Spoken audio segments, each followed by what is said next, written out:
بسم اللہ الرحمن الرحیم۔ جہانگیر خان کو عالمی چیمپئن بنانے والے تورسم خان خود یہ وقت نہ دیکھ سکے۔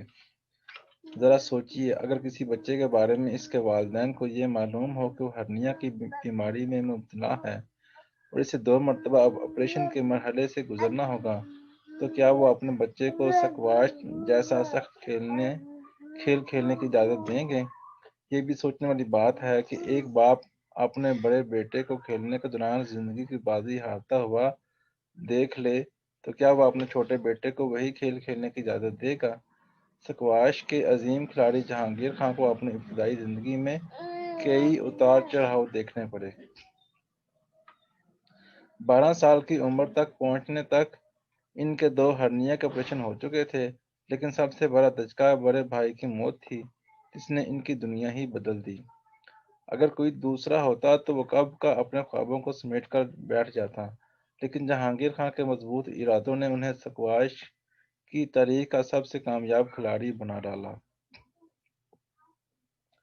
جہانگیر خان کے کیریئر میں عام طور پر 3 اشخاص کا اہم کردار کا ذکر آتا ہے، جن میں ان کے والد روشن خان، بڑے بھائی تورسم خان اور چچا زاد بھائی رحمت خان شامل ہیں، جو ان کے کوچ بھی رہے۔ لیکن جہانگیر خان کبھی بھی اپنی والدہ کی قربانی کو نہیں بھولتے۔ وہ بتاتے ہیں، میں بچپن میں بول نہیں سکتا تھا اور سننے میں بھی دشواری کا سامنا کرنا پڑتا تھا۔ یہ وہ وقت تھا جب والدہ دیسی ٹوٹکے سے میرا علاج کرتی تھیں، میرے کانوں میں تیل ڈالتی تھیں، روحانی علاج پر یقین رکھتے ہوئے مجھے دم بھی کرایا کرتی تھیں۔ میں نے مرچ مسالے والے کھانے بالکل نہیں کھا سکتا تھا، لہٰذا وہ مجھے روٹی پراٹھا بنا کر دودھ میں بھگو کر اپنے ہاتھ سے کھلایا کرتی تھیں۔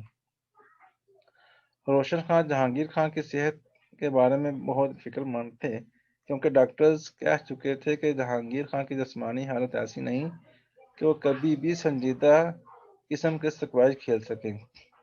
روشن خان چونکہ خود عالمی چیمپئن رہ چکے تھے اور ان کے بڑے بیٹے تورسم خان بھی انٹرنیشنل کھلاڑی تھے، لہٰذا جہانگیر خان کے لیے کیسے ممکن تھا کہ وہ اس کھیل سے خود کو دور رکھتے۔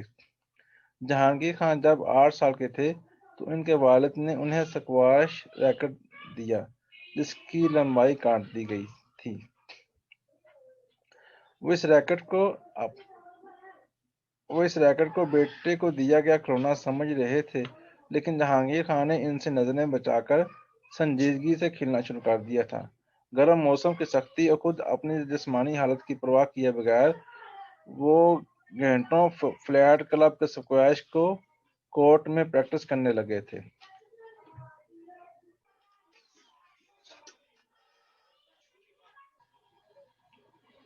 ایئر مارشل نور خان نے پی آئی اے کو کولٹ اسکیم کی بنیاد رکھی تو اس میں جہانگیر خان کو بھی شامل کیا گیا۔ اس وقت انہیں ماہانہ 225 روپے ملا کرتے تھے، لیکن نوجوان جہانگیر کے لیے زیادہ اہمیت بہترین سہولتوں کے ساتھ سکواش کھیلنے کی تھی۔ جب تورسم خان کا انتقال ہوا تو ایئر مارشل نور خان نے جہانگیر خان کی کم عمری کے باوجود انہیں پی آئی اے میں ملازمت دینے کا فیصلہ کیا اور اسی گروپ میں 6 میں انہیں ملازمت دی جس گروپ میں تورسم خان تھے۔ اس وقت جہانگیر خان اپنی 70ویں سالگرہ سے بھی چند ہفتے دور تھے۔ ایئر مارشل نور خان کو جب بتایا گیا کہ ادارے کے قواعد و ضوابط جہانگیر خان کو ان کی کم عمری کی وجہ سے ملازمت دینے میں رکاوٹ بن رہے ہیں، تو انہوں نے اپنے مخصوص انداز میں کہا تھا کہ آفس قوانین میں ترمیم کے لیے اگر انہیں صدر مملکت سے بھی بات کرنی پڑی تو وہ کریں گے، لیکن وہ اس نوجوان کو پی آئی اے میں دیکھنا چاہتے ہیں۔ تورسم خان جہانگیر خان کو اپنے ساتھ انگلینڈ لے گئے تاکہ وہ وہاں بہتر ماحول میں سکواش کی ٹریننگ حاصل کر سکیں۔ تورسم خان نے جہانگیر کو انگریزی زبان سکھانے کے لیے ایک پرائیویٹ اسکول میں داخل کرا دیا۔ مسئلہ یہ تھا کہ جہانگیر خان کو اسکول کون لے جائے گا۔ یہ ذمہ داری ایک خاتون نے رضاکارانہ طور پر سنبھالی۔ وہ تورسم خان کی دوست جوائس ویڈی تھیں، جو آج بھی Wimbledon squash and badminton club سے منسلک ہیں۔ وہ جہانگیر خان کے بارے میں بتاتی ہیں، ابتدا میں جہانگیر کی انگریزی اچھی نہیں تھی، لیکن بعد میں بہتری آتی گئی۔ جہانگیر خان اپنے بھائی تورسم کے پاس رہ کر ٹریننگ کرتے ہوئے بہت خوش تھے۔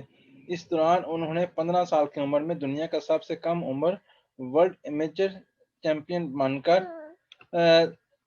سب کو حیران کر دیا تھا۔